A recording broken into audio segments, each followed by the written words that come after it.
True dignity isn't something the world gives you, it's something you carry within. It's the strength to hold your head high when others try to bring you down, and to lift others up alongside you. If this resonates with you, make sure to subscribe to the channel and listen to the full story. And if you've experienced something similar, don't hesitate to share this story with others. It might inspire them too. Chapter 1: The Routine. The sun was just starting to rise, casting a golden hue over the city skyline. Alice Hartman leaned back in her leather chair, savoring the quiet of the early morning. Her luxury apartment, high above the bustling streets, was a testament to years of hard work and determination.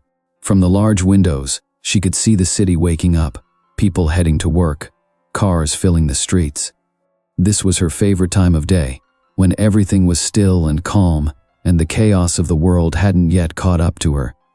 Alice sipped her coffee, relishing the peace before the day's demands took over. She had always been an early riser, a habit instilled in her by her father. "The early bird catches the worm," he used to say, smiling down at her as she sat beside him at the kitchen table, watching him read the newspaper before heading off to work. That was decades ago, but the lesson had stayed with her. She placed her coffee mug on the sleek glass table, grabbed her keys, and headed to the garage. The elevator ride down was smooth, reflecting the life Alice had built for herself, structured, orderly, and successful. At 35, she was the CEO of her own tech startup, a woman in a position many had said she could never reach. But she had proven them all wrong. In the garage, her car, a sleek, silver Tesla, gleamed under the fluorescent lights. The car was more than just a mode of transportation for Alice. It was a symbol of her success, of the battles she had fought and won in a world that often underestimated her. As she slid into the driver's seat, the smooth leather interior welcomed her, and the gentle hum of the engine as she started it was a comforting sound. Her commute to the office was usually uneventful. Alice enjoyed the quiet solitude of her drives, using the time to listen to podcasts about entrepreneurship, innovation, or sometimes just music to clear her mind. Today, she chose an episode from her favorite podcast, Beyond the Horizon, which featured interviews with successful women in business.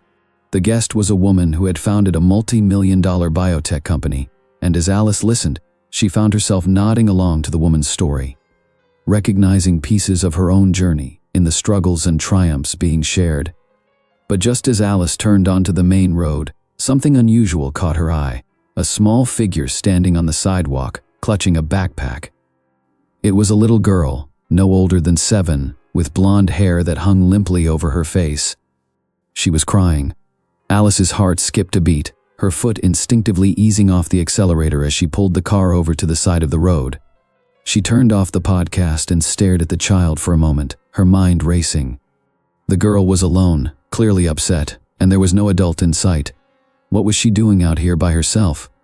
After a moment of hesitation, Alice stepped out of the car and approached the girl cautiously.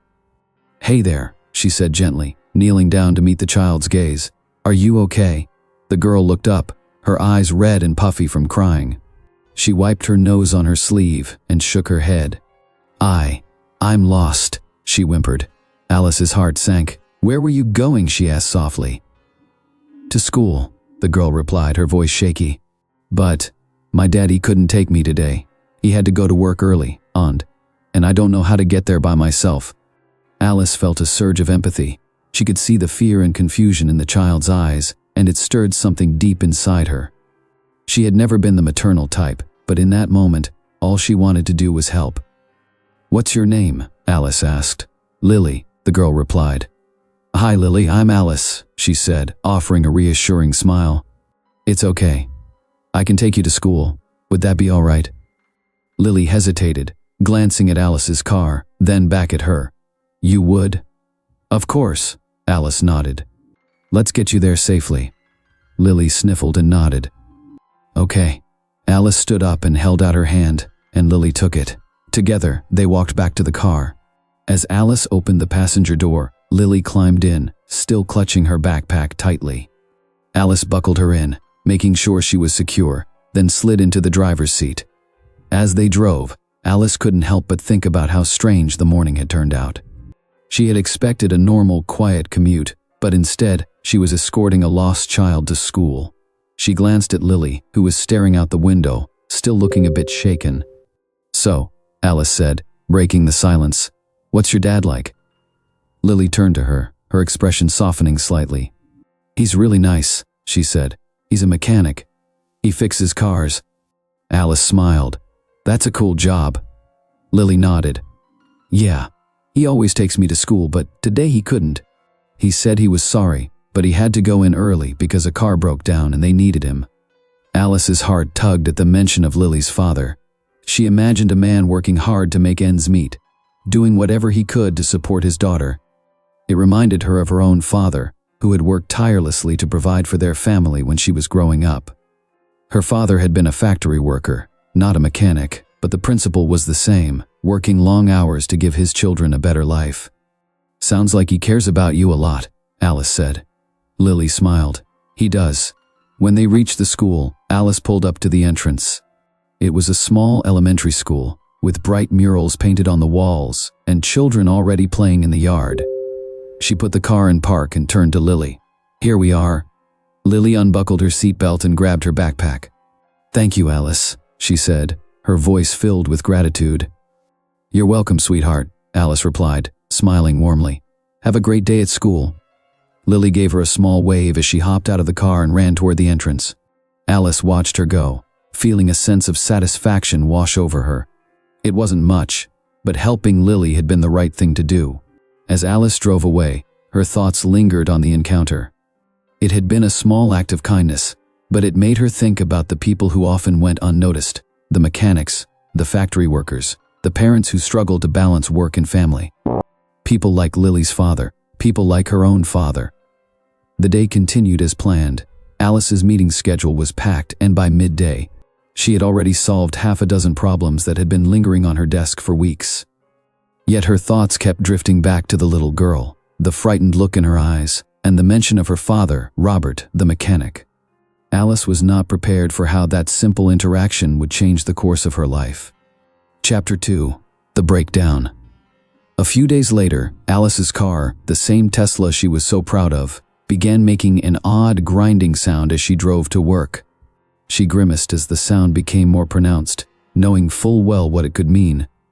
Reluctantly, she called her assistant Tom. "Tom, can you take the Tesla to the nearest repair shop?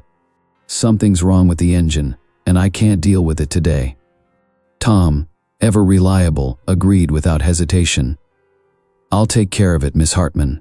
There's a place not far from the office, Reynolds Auto Garage. I'll get it there and let you know what they say." "Thanks, Tom," Alice replied, relieved that he could handle the inconvenience.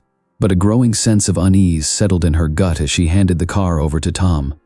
She brushed it off as just another problem that would soon be fixed. Little did she know, this trip to Reynolds Auto Garage would bring her face to face with the hidden biases of a world she thought she had already conquered. Chapter 3. The Racist Mechanic. It was around noon when Alice's phone buzzed with a message from Tom. "Miss Hartman, your car's ready for pickup. I dropped it off at Reynolds Auto Garage, and they said it was a minor issue with the transmission. You can pick it up any time today." Alice glanced at the clock. She had a brief window of time before her next meeting, so she decided to swing by the shop and collect her car. It was a short drive from the office, and she figured she could be back in under an hour. Pulling up to the repair shop, Alice was greeted by the sight of Reynolds Auto Garage, a dusty, cluttered place that seemed to have seen better days. The garage was surrounded by old, rusted cars, and the sign above the entrance was peeling, the paint chipped from years of neglect.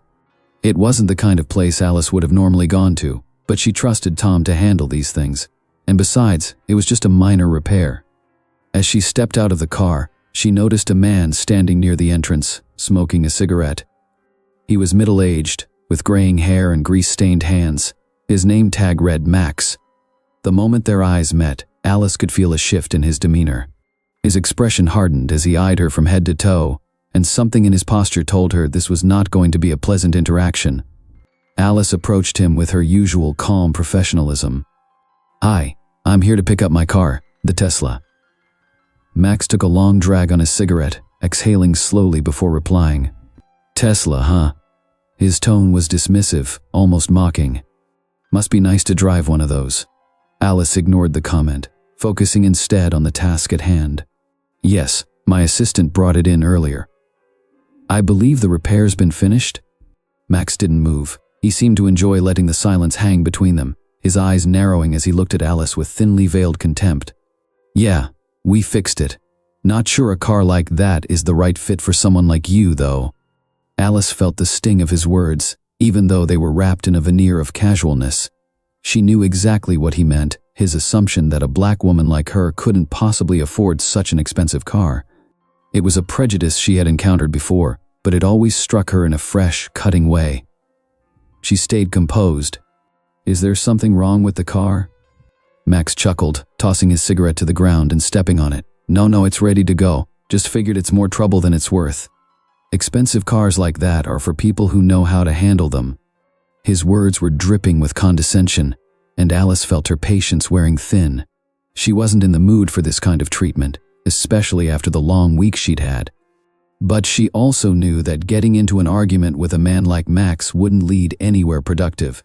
Good to know, she said evenly, holding out her hand for the keys.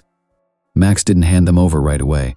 Instead, he stared at her for a moment longer, as if he was daring her to say something, to challenge him.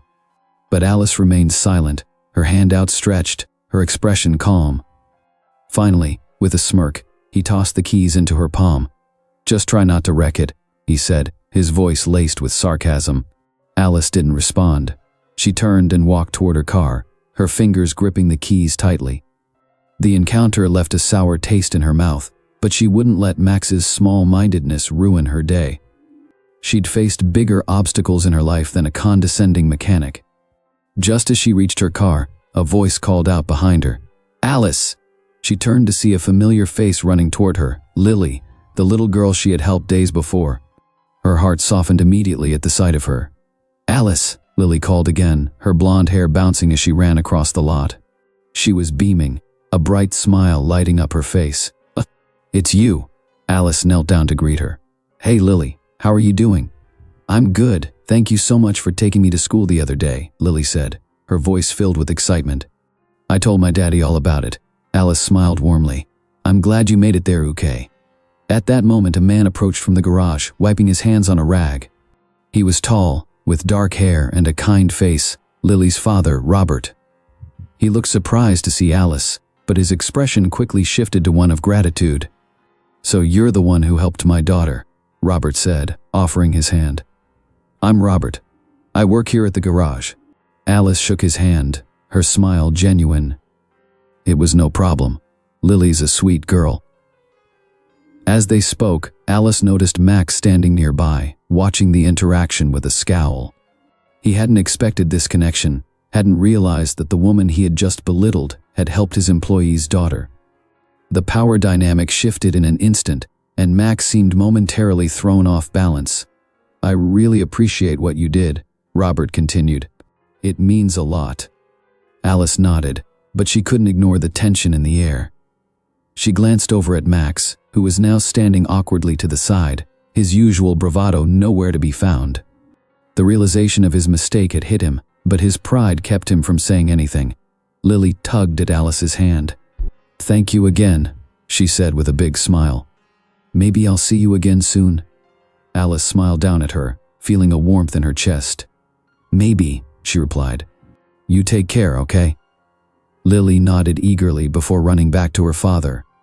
As Robert and Lily walked away, Alice watched them for a moment, feeling a strange mixture of emotions.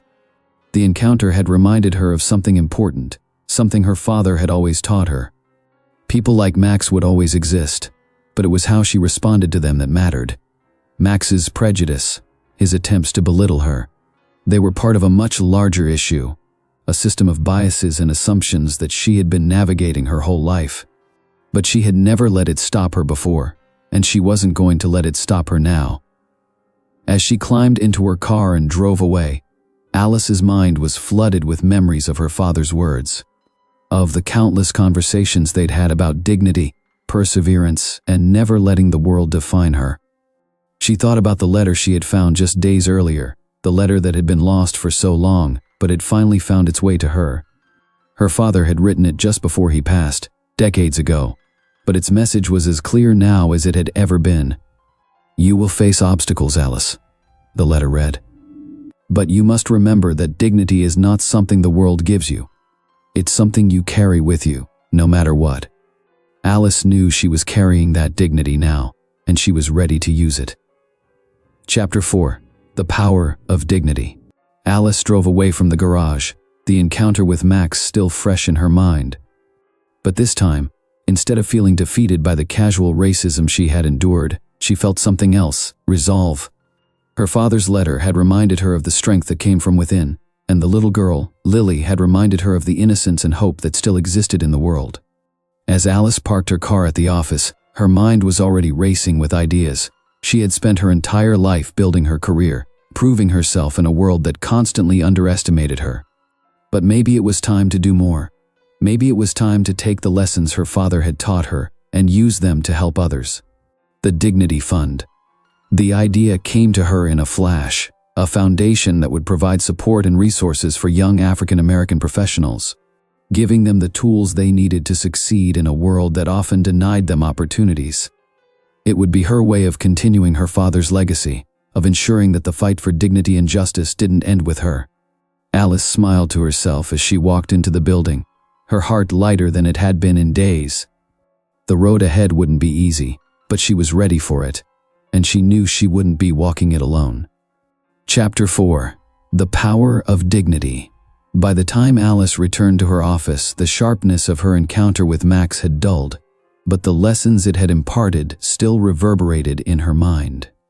She stood by her window, looking out over the city skyline, the rhythmic hum of activity below matching the intensity of her thoughts. The idea for the Dignity Fund had crystallized in her mind in the minutes after leaving the auto garage. It wasn't just about responding to Max's ignorance or people like him. It was about offering support and opportunities to those who had been continuously marginalized, just as her father had once dreamed. Her father's letter had been a powerful reminder of the battles he'd fought during the civil rights movement, battles that weren't always in grand arenas or against obvious enemies. They were the subtle, everyday fights for respect, equality, and dignity, and now it was her turn to continue the fight, not just for herself, but for the generations to come. Alice took a deep breath and sat down at her desk, pulling out a fresh sheet of paper. She began sketching out her plan for the fund. The Dignity Fund would provide financial aid, mentorship, and resources for young African American professionals and entrepreneurs.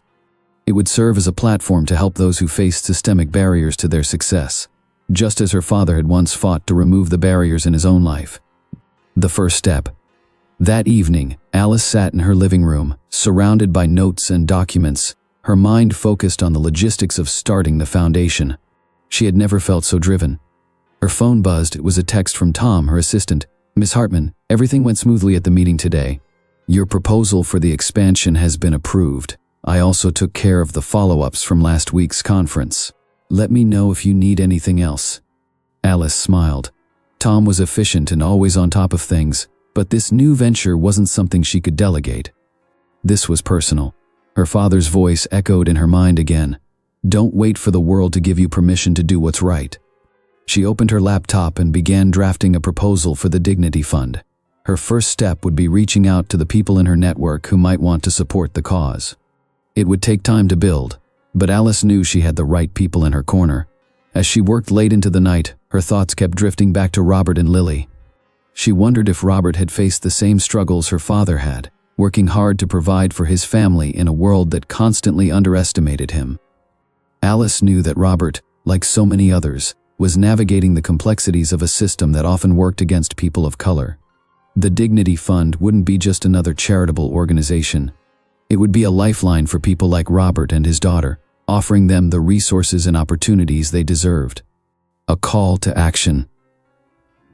The next morning, Alice walked into the office with a renewed sense of purpose. She had a clear vision now, and it was time to set things in motion. She called Tom into her office. "Tom," she began, "I have a new project I want to work on. It's outside the usual scope of our business, but it's something important to me." Tom raised an eyebrow, intrigued. "What kind of project?" "I'm starting a foundation," Alice said, leaning forward. "It's called the Dignity Fund. It's going to help young African American professionals and entrepreneurs who are facing barriers, financial, social, and systemic. I want to provide them with the resources they need to succeed. Tom nodded, already scribbling notes. That's amazing, Miss Hartman. How can I help? I'll need your help with outreach, Alice replied. I have a lot of contacts, but I'll need to get the word out about what we're doing. We'll need to find donors, sponsors, and people who can help us make this a reality. Tom smiled. Consider it done. As Tom left her office, Alice felt the excitement bubbling inside her. This was the beginning of something much bigger than herself. It wasn't just about her father's legacy or her own experiences with discrimination. It was about giving others the tools to fight for their own dignity. Robert's gratitude. Later that afternoon, Alice received an unexpected visitor, Robert. He stood in the doorway of her office, holding a small box in his hands, his face a mix of gratitude and nervousness. Alice, he began, stepping inside. I hope you don't mind me coming by. I wanted to say thank you. Alice smiled, gesturing for him to sit down. It's good to see you, Robert. What brings you here? Robert placed the box on the desk. Lily told me how much you helped her the other day and, well, I don't know how to repay you for that. She wouldn't stop talking about how kind you were. Alice shook her head. You don't need to repay me for anything, Robert. I was happy to help. Robert nodded, but there was more he wanted to say. He looked down at the box, then back at Alice. I've been thinking a lot since we met. About Lily, about her future, about my own. It's not easy, raising her on my own. Trying to make ends meet. And I've always wondered if I'm doing enough. Alice could hear the weight in his voice, the same weight her father had carried for so many years. You're doing more than enough, she said softly. You're providing for her. You're showing her what it means to work hard and care for the people you love. That's everything. Robert smiled, but there was a sadness in his eyes. Sometimes I think the world isn't set up for people like us to succeed. It's like no matter how hard I work, I'm always a step behind. Alice nodded, understanding his pain all too well. I know what you mean. That's why I'm starting something new, Robert. A foundation that will provide opportunities for people like you and Lily. It's called the Dignity Fund, and it's going to help people overcome the barriers that are holding them back. Robert looked at her, surprised. A foundation? Alice nodded. Yes, I want to make sure people like you have access to the resources you need, whether that's education, mentorship, or financial support. It's my way of continuing what my father started. Robert's eyes widened, and he leaned back in his chair, taking it all in. That's incredible, Alice. You're doing something really important. I'm just doing what I can, Alice said modestly. Robert hesitated for a moment, then opened the box he had brought with him. Inside was a small hand-carved wooden bird, a delicate piece of craftsmanship. I don't have much to give, but I made this for you, as a thank you. Alice was touched. She picked up the bird, marveling at the detail and care that had gone into making it. Robert, this is beautiful. Thank you. It's the least I can do, Robert said, his voice filled with sincerity. And if there's anything I can do to help with the Dignity Fund, please let me know. I'd love to be a part of it. Alice smiled warmly. I'd be honored to have you involved, Robert. As Robert left, Alice placed the wooden bird on her desk, a reminder of the impact one small act of kindness could have. She knew that the road ahead would be challenging, but she also knew that she wasn't walking it alone. The conference begins. Weeks passed, and the Dignity Fund quickly gained traction. Alice's network of contacts proved invaluable, and soon she had secured enough support to host the fund's first major event, a conference aimed at young African American professionals and entrepreneurs. The conference was held in a large modern venue downtown. As Alice stood backstage preparing to address the crowd, she felt a mixture of nerves and excitement. This was the moment she had been working toward, the moment where she could share her vision with the world. Tom approached her, clipboard in hand. The room is packed, Miss Hartman. People are excited to hear you speak. Alice smiled, her heart pounding. Good, let's give them something worth hearing. When it was time, Alice stepped out onto the stage. The audience, a diverse crowd of professionals, community leaders, and aspiring entrepreneurs, watched her intently as she approached the microphone. Thank you all for being here, Alice began, her voice steady and clear. Today is about more than just launching a foundation. It's about building a future where dignity isn't something you have to fight for. It's about creating a world where every person, no matter where they come from, has the opportunity to succeed. She paused for a moment, letting her words sink in. This foundation is deeply personal to me. It's inspired by my father, a man who fought for equality and justice during the civil rights movement. He taught me that dignity is something we all deserve, but not everyone is given the chance to claim it. As she spoke, Alice felt the weight of her father's legacy on her shoulders, but it was a weight she was ready to carry. The room was silent, the audience hanging on her every word. My father left me with a letter that I only recently found, Alice continued. In it, he reminded me that dignity isn't something given to us freely. It's something we carry with us, and it's something we fight for every day. Today, with the launch of the Dignity Fund, I hope to create opportunities for others to claim that dignity in a world that often denies it. She paused, glancing at the faces in the audience. Some were young professionals just starting their journeys. Others were seasoned activists and community leaders who had been fighting these battles for years. Among them, Alice spotted Robert sitting quietly in the middle of the room, his eyes fixed on her with quiet admiration. Lily sat beside him, beaming with pride. The sight gave Alice an extra surge of strength. The Dignity Fund will support young African American entrepreneurs, professionals, and students, Alice explained, by providing them with mentorship, financial support, and the resources they need to overcome the barriers that so many of us have faced. This is more than just an investment in careers. This is an investment in our future, in building a world where no one is left behind. The audience erupted into applause, but Alice wasn't finished. She took a deep breath, reaching into her pocket and pulling out her father's letter, the very one she had found tucked away in a forgotten box. The paper was old, slightly yellowed with time, but the words written on it were as clear as the day her father had penned them. I want to share something very personal with all of you, Alice said, her voice softening as she unfolded the letter. This is a letter my father wrote to me many years ago. I found it only recently, but his words are as powerful now as they were then. He was a man who dedicated his life to fighting for justice and equality, and his message is one that I carry with me every day. She looked down at the letter and began to read aloud. Alice, you will face obstacles in this life that may seem insurmountable.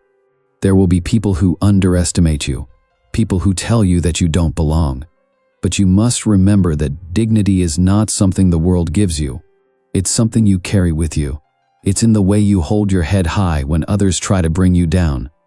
It's in the way you continue to move forward, even when the path is difficult.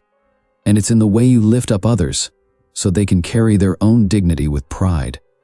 Alice paused, her voice trembling slightly. She could feel the emotion welling up inside her, but she pushed forward. The fight for justice isn't just about the big moments. It's about the everyday acts of kindness, courage, and resilience. It's about how you treat people, how you lift them up when they are struggling. I know you will face challenges, my daughter, but I also know you have the strength to overcome them. And I know that you will use that strength to help others find their own.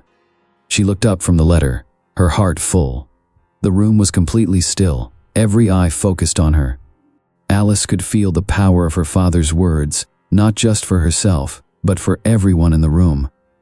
It was as if his spirit was there with her, guiding her forward. This is why the Dignity Fund exists, Alice said, her voice stronger now. To help others carry their dignity with pride, no matter what obstacles they face. To give people the tools they need to succeed, not just for themselves, but for their families, their communities, and for future generations. My father's fight didn't end with him, and our fight doesn't end today. It's just the beginning. The audience rose to their feet, the applause deafening. Alice stood on stage, feeling the energy and support wash over her like a wave. She had done it. She had turned her father's legacy into something real, something that would have a lasting impact on the lives of so many people. As the applause continued, Alice's eyes met Robert's. He gave her a small, proud nod, and beside him, Lily clapped with all the enthusiasm of a child who believed anything was possible. Alice smiled. This wasn't just her victory. It was a victory for everyone who had ever felt unseen, unappreciated, or denied their rightful place in the world. The aftermath of the conference. The weeks following the conference were a blur of activity. The launch of the Dignity Fund had garnered significant media attention, and Alice found herself fielding calls from reporters, potential donors, and community leaders who wanted to get involved. The momentum was growing, and Alice knew that this was only the beginning of the change she hoped to create. One morning, as Alice was reviewing the influx of applications for the Dignity Fund's first round of grants, she received an unexpected call. It was Max, the mechanic who had belittled her at the auto garage. "Alice." His voice was hesitant, a far cry from the arrogant tone he had used when they first met. "It's Max, from Reynolds Auto." Alice's first instinct was to hang up. She had no interest in hearing from Max after the way he had treated her. But something stopped her. She had spent so much time preaching about forgiveness, about rising above ignorance. Maybe this was her opportunity to practice what she preached. "Max," Alice said, keeping her voice neutral. "What can I do for you?" There was a long pause on the other end of the line before Max finally spoke. I wanted to apologize. I didn't treat you right the other day, and I've been thinking about it a lot. I watched your conference online, and it made me realize how wrong I was." Alice was silent for a moment, surprised by the turn of events. Max's apology was unexpected, but it felt genuine. She could hear the discomfort in his voice, the way he struggled to admit his wrongdoing. And while it didn't erase what had happened, it was a step in the right direction. "I appreciate your apology," Alice said calmly. "It takes a lot to admit when you're wrong." Max exhaled, clearly relieved by her response. "I'm trying to do better," he said. "I've seen a lot of things in my life, and I guess I was blind to how some of it affected people. I'd like to make it right, if I can." Alice nodded, though Max couldn't see her. "The best way to make it right is to change how you treat people moving forward," she said. "It's not about me, it's about treating everyone with the dignity they deserve." Max was quiet for a moment, then said, "I'll do that. And if there's anything I can do to support the work you're doing with the Dignity Fund, well, I'd like to help." Alice smiled, though it was bittersweet. She had never expected someone like Max to come around, but maybe her father had been right. Maybe dignity wasn't something you just carried for yourself, it was something you extended to others, even when they didn't deserve it. "I'll keep that in mind," Alice said, her voice gentle. "Thank you, Max." As she hung up the phone, Alice felt a strange sense of closure. It wasn't about Max's apology, it was about knowing that she had the power to rise above, to change the narrative. Her father's words echoed in her mind once again. The fight for justice isn't just about the big moments, it's about the everyday acts of kindness, courage, and resilience. She had fought for her dignity, and in doing so, she had helped others find theirs. A new chapter. Months passed, and the Dignity Fund continued to grow. Robert had become an active volunteer, helping Alice with outreach and mentoring some of the younger applicants. Lily, now a bright and confident little girl, would often stop by Alice's office after school to show her the latest art project she was working on, or to talk about the things she was learning in class. The Dignity Fund was not just a financial resource, it had become a community, a place where people came together to support one another, to share their stories, and to find the strength to carry their dignity forward. Alice had watched as the fund's first recipients went on to achieve incredible things, launching their own businesses, earning promotions, and giving back to their communities in ways that inspired others. Alice knew that this was the legacy her father had dreamed of, even if he hadn't lived to see it. The fight for dignity wasn't over, but she was no longer fighting it alone. On a warm summer evening, Alice stood on the balcony of her apartment, watching the city lights twinkle below. In her hand, she held the wooden bird Robert had given her, its delicate craftsmanship, a reminder of the connection between them, and the connection between all the people she had helped. She thought about her father, about the battles he had fought and the lessons he had taught her. She thought about Robert, about Lily, about Max, and she thought about the countless others who were now finding their own paths to dignity, thanks to the foundation she had created. The road had been long, and the fight had been hard, but Alice knew one thing for certain: dignity wasn't just something you fought for yourself, it was something you shared with the world. And in that sharing, you found a strength greater than anything you could have imagined. With a quiet smile, Alice turned the wooden bird over in her hands, feeling the smooth edges beneath her fingertips. The city's hum below was calming, but her mind kept returning to everything that had led her here, to this moment of clarity. She had built something lasting, something that would carry forward beyond her own lifetime, just as her father had hoped. As the night air gently caressed her face, she took a deep breath, letting it fill her with a sense of peace. She thought about how far she'd come, how far they had come, as a community, a family, and a movement. In the distance, her phone buzzed. She glanced at it, half expecting it to be another work-related message, but instead, it was from Lily. The young girl had recently gotten her first tablet, and Alice had been receiving regular updates on her school life ever since. This time, the message was accompanied by a picture. Lily had drawn a portrait of herself with Alice, both of them smiling with the words, "Thank you for everything," written in colorful crayon. Alice chuckled softly. The simplicity of the gesture warmed her heart in a way that no professional achievement ever could.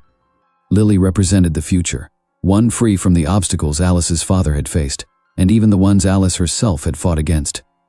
And Alice was more determined than ever to continue clearing that path for Lily and others like her. She typed a quick message back, "Thank you, Lily. You are amazing." As she put the phone back on the table, she allowed herself a rare moment of reflection. The fight wasn't over. There would always be challenges. Always be people like Max who doubted, dismissed, or disrespected her. But Alice had discovered something powerful. Not only could she overcome those challenges, but she could also help others do the same. And in doing so, she wasn't just ensuring her own dignity. She was creating a space where dignity was shared, where it was cultivated and protected for the next generation. The Dignity Fund was more than a foundation. It was a beacon of hope, a rallying point for people who had been told they didn't belong. And just as her father had written in his letter, it was a way to lift others up, ensuring that they too could carry their own dignity forward. Legacy in action. The next morning, Alice arrived at her office to a bustling atmosphere. The Dignity Fund was now fully operational, with a small but growing staff dedicated to its mission. As Alice entered the office, she was greeted by a group of interns, bright young people, many of whom were beneficiaries of the fund, working to help others as they themselves had been helped. "Morning, Miss Hartman," one of the interns called out, smiling warmly. "Good morning, everyone," Alice responded with a nod.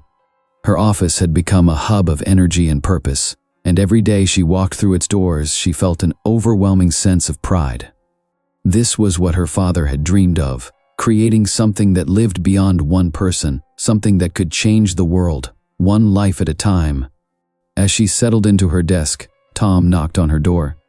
"Miss Hartman, you have a call from one of our sponsors. They want to discuss potential expansion into new mentorship programs." Alice smiled. The Dignity Fund had garnered attention from major corporations and philanthropic organizations, all eager to support its mission. But more than the money, it was the mentorship opportunities that excited Alice the most. She knew that mentorship, real, one-on-one guidance, could make all the difference in a young professional's life. "Put them through," Alice said, picking up the phone. She spent the next hour discussing the potential partnership, brainstorming ways to reach even more young people and provide them with the tools they needed to succeed. By the time the call ended, she had already mapped out the next steps. It wasn't long before Robert arrived at the office. He had become more than a volunteer. He was now a key member of the Dignity Fund's outreach team, using his personal experiences to connect with others who had faced similar struggles.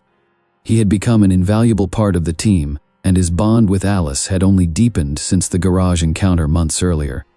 "Morning, Robert," Alice said warmly as he entered her office. "Morning, Alice," Robert replied, holding a folder filled with applications from potential grant recipients. "We've got some incredible candidates this round. I think you're going to like what you see." Alice smiled, motioning for him to sit down. "Let's take a look." As they went through the applications together, Alice couldn't help but feel a deep sense of fulfillment. The Dignity Fund was helping people from all walks of life, students, entrepreneurs, professionals. But more than that, it was providing them with a network, a sense of belonging, and a reminder that they were worthy of the dignity they sought. One application in particular stood out. It was from a young woman named Janae, a single mother working 2 jobs to support her daughter while attending night classes. Her story reminded Alice so much of Robert's, and even of her father's. Here was someone who, despite the odds, was pushing forward, determined to create a better future for her child. "This one," Alice said, setting the application aside. "We need to make sure Janae gets the support she needs. Let's set up a meeting with her." Robert nodded in agreement. "She's exactly the kind of person we're here for, carrying the torch forward." As the day drew to a close, Alice found herself alone in her office once more. The workday had been productive, filled with meetings, decisions, and new opportunities for the Dignity Fund. But now, as the evening settled in, she allowed herself a moment to reflect on everything that had happened since she first read her father's letter. She pulled the letter out of her desk drawer and reread the familiar words. Each time she read it, it felt like her father was speaking directly to her, reminding her of the strength she had within and the importance of passing that strength on to others. The legacy of her father was alive, not just in the Dignity Fund, but in every person who had been touched by its mission. Alice knew that the road ahead would still be difficult. There would always be people like Max, always be systemic barriers that needed to be broken down. But she had found her purpose, and she wasn't fighting this battle alone. Alice placed the letter back in her desk, stood up, and looked out at the city below. It wasn't just about her anymore. It was about the people like Robert, like Janae, like Lily. It was about creating a future where dignity was a given, not something people had to fight for. And as long as she had breath in her body, Alice knew she would continue carrying the torch forward, lighting the way for those who came after her. Epilogue: A future of dignity. Years passed, and the Dignity Fund flourished beyond Alice's wildest dreams. It expanded across the country, helping thousands of young people break through the barriers of systemic racism and inequality. Alice continued to lead the organization, but the work had grown beyond her. She had inspired a new generation of leaders who were ready to carry the torch forward. Robert became a mentor in his own right, guiding young men and women who had faced the same struggles he once did. His daughter, Lily, grew up surrounded by the values Alice had instilled in her: kindness, strength, and the belief that dignity was something to be shared, not just claimed. One day, as Alice sat in her office, now a much larger space bustling with activity, Lily, now a young adult, walked in with a bright smile on her face. "Alice," she said, "I've been thinking a lot about the future. I want to do what you've done. I want to help people the way you've helped me and my dad." Alice felt a lump in her throat as she looked at Lily, now a confident and determined young woman. "You already are, Lily," Alice said softly. "You already are." And in that moment, Alice knew that her father's legacy had come full circle. The fight for dignity was never about one person or one generation. It was about building something that could be passed on, something that would last long after she was gone. With Lily by her side and the Dignity Fund thriving, Alice smiled. The road to dignity was long, but it was worth every step. True dignity isn't something the world gives you. It's something you carry within. It's the strength to hold your head high when others try to bring you down, and to lift others up alongside you. If this message speaks to you, don't forget to like the video and subscribe to the channel so you don't miss out on more inspiring stories. And if you've experienced something similar, share this story with your friends. It could be the encouragement they need. Together, we can spread the message of dignity and strength.